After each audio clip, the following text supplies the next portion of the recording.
When we look at drawings up close, the lines and marks take on a life of their own. Lines may seem simple, but even an individual line can evoke ideas and emotions in a viewer.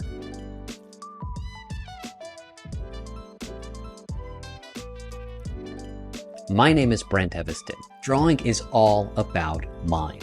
I want to teach you how to activate your lines, how to use them to create a compelling experience on the page. The line is the most fundamental element in a drawing.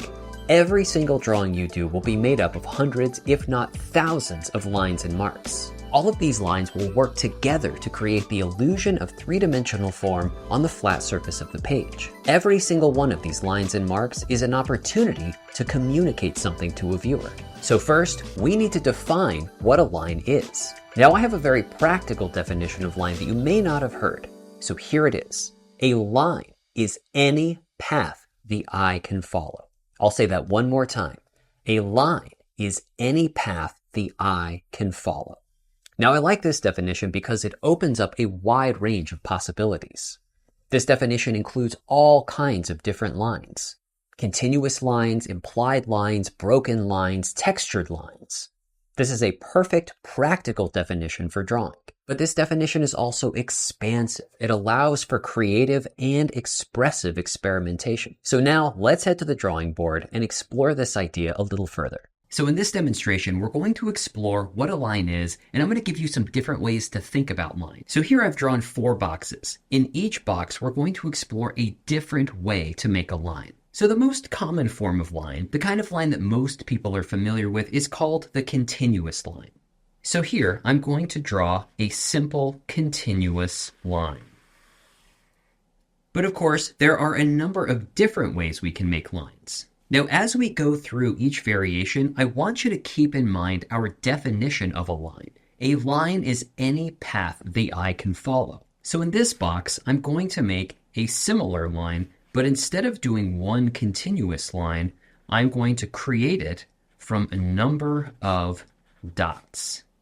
Now, individually, each of these is merely a dot, not a line. But taken together, they absolutely create a path for our eye to follow. So we might think about this as a broken line. It's a line that's been implied with a number of individual components. But each dot almost operates like a stepping stone of a path.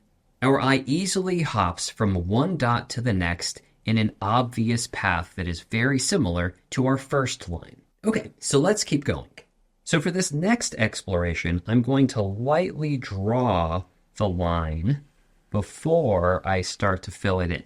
So I'm going to use this very light, soft line as a guide. I'm going to draw a series of vertical lines that go from our line to the bottom of the box. So hopefully you can see that in this box, I'm drawing probably a couple dozen individual straight vertical lines. But when they're all put together like this, they stop reading as individual lines and tend to make a shape. I'm going to take my kneaded eraser and get rid of my initial guideline that I drew, so we are only left with these vertical lines. So the way our mind interprets this is very interesting. I drew a series of individual vertical lines, but because they're so close together, our mind tends to group them into a shape. This curved line is the most prominent path that our eye easily follows. It's actually easier for our eyes to follow this implied line than it is to follow any of the individual vertical lines that I actually drew. These vertical lines group together to imply an edge. Now, let's explore one more way to think about line. So for our final variation, I am once again going to draw a very light curved line. Now for this line, I'm actually going to fill in this bottom section with a number of dark strokes.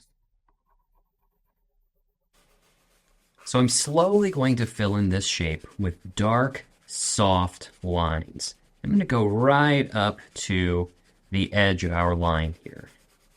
I'm going to try and draw this so that the individual strokes all blend together. Now to do this, I may need to go over and over the lines that we've drawn. So when we get up to our curved line, what I want to do is soften this edge. And up here, I'm also going to add some value as well. I'm going to keep this value very, very light.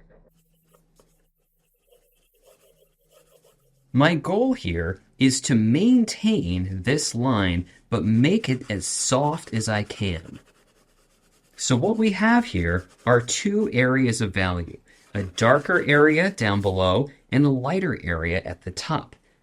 Now the boundary in between them is very hazy and soft, but we can still see the implication of the same curved line we've been working with. I want to soften this line as much as I can while still having it be visible. So here we have 4 different ways to create the same path the eye can follow. Here we have a very common and conventional continuous line. Here we have a broken line created from individual dots. Here we've implied our line by creating a series of vertical lines of different heights. Together, these lines imply our curved line. And finally, we've created a very soft version of this line that's barely visible. But despite its soft edge, we can still detect the same curved line. So hopefully, this has illustrated our definition of a line. A line is any path the eye can follow. In each of these, our eye can follow a remarkably similar path, despite the fact that each of these lines has been created in a vastly different way. So hopefully, we're starting to expand your idea of what a line can be. Now let's take this idea a little further. Here's a quick reminder of some of the most basic ways we can vary our line quality. Lines can be dark or light. Lines can be thin or thick. Hard or soft. Straight or curved. Short or long. You should already be familiar with these dimensions of line, but these basic variations can be combined in an infinite number of ways to create all kinds of effects on the page. So now, I'm going to introduce a project that will allow us to explore different ways of making lines and combine your vocabulary of line.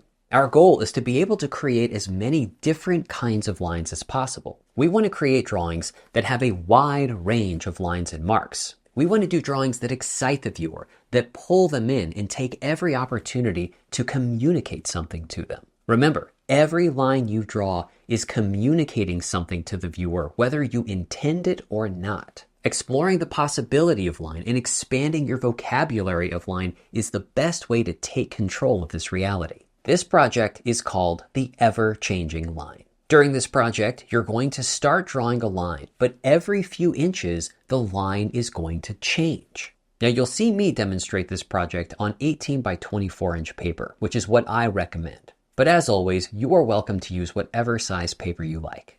So for this demonstration, my goal is to create a single line that moves its way across the surface of the page.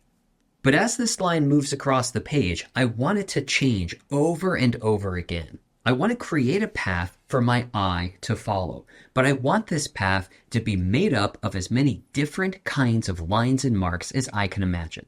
I'll begin simply making a simple curved line. But very quickly, I'm going to thicken that line, drawing it with the side of my pencil. Next, I want this thick line to start to be more textured. So from here, I want this line to become more angular, and I'm going to switch to the tripod grip. So I want you to take note that the tip of my pencil just snapped off. If you don't break the tip of your pencil at least once while doing this project, then you are not pushing your pencil far enough to its limits. Use my drafting brush to sweep away any little bits of the pencil lead and continue. So from these more angular jagged lines, I'll draw some more straight lines. And I'll make them at right angles. And from here, I'll try some softer lines that come together to create an interesting texture or pattern. Now it's important to note that your lines don't have to be continuous. You can start to use individual marks to continue the path for the eye to follow. Maybe these smaller marks start to become a little bigger. I'm going to switch my pencil grip again. Switching pencil grips is a really great strategy that will allow you to engage the pencil in different ways. So from here, maybe I'll try out some different kinds of marks. So I will make a dot, but make the edge a little more textural.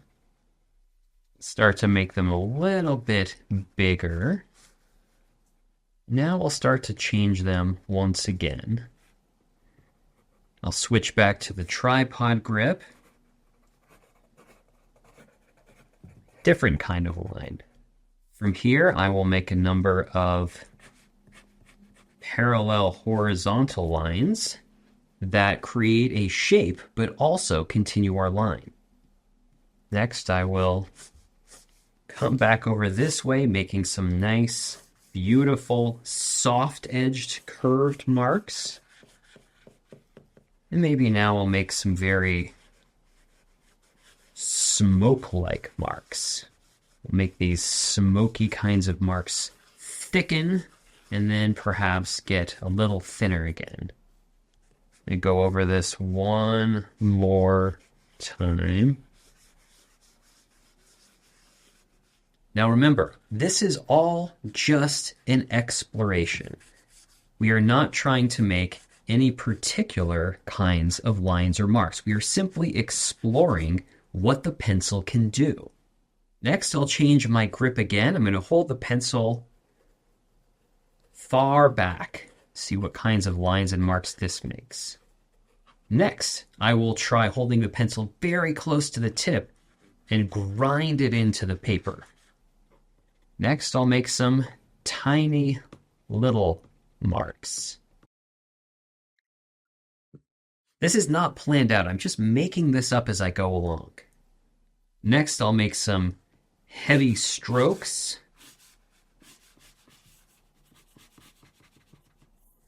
And then maybe I'll make some very light, almost rain-like strokes. So hopefully you can see that we've created a path that our eye can follow all the way around the page. So for this next section, I'm going to combine some incredibly soft marks with a harder line that runs through the middle of them. Next, I can create some sharp marks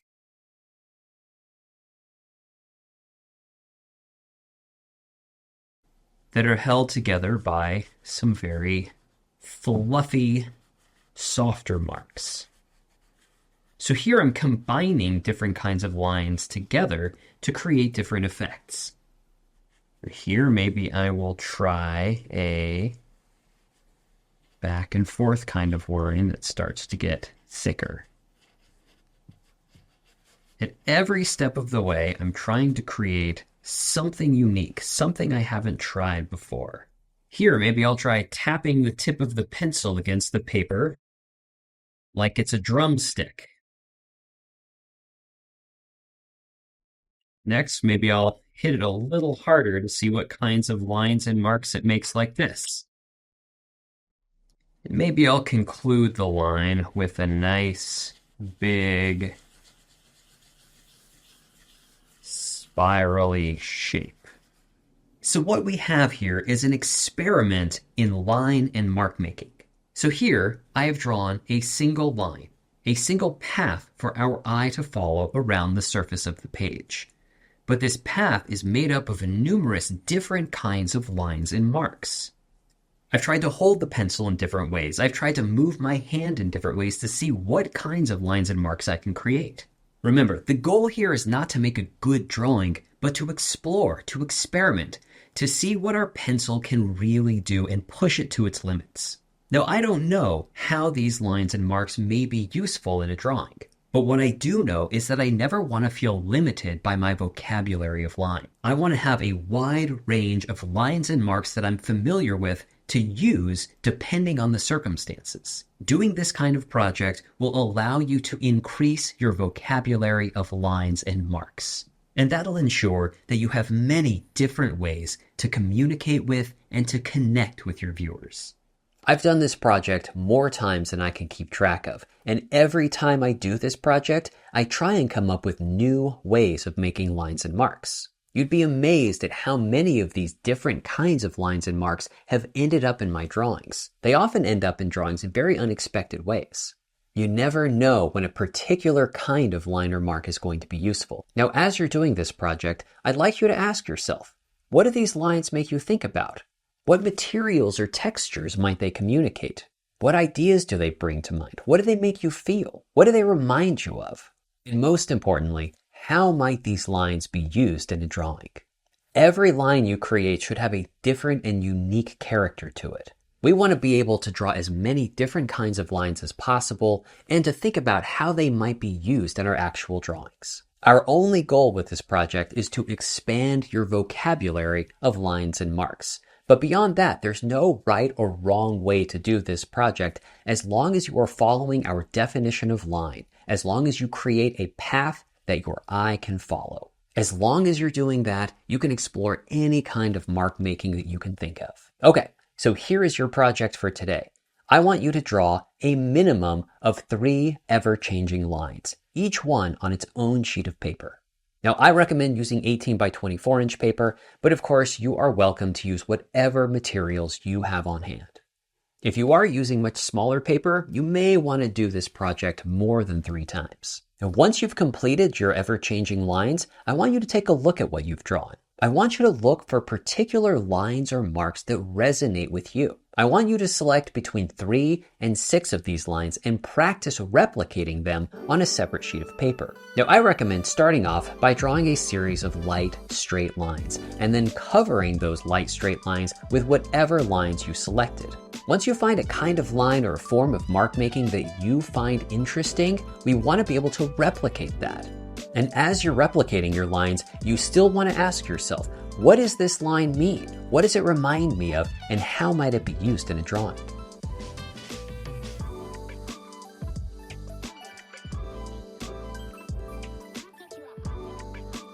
Thanks for watching. If you enjoyed this video, feel free to like and subscribe to stay up to date on all of our latest videos.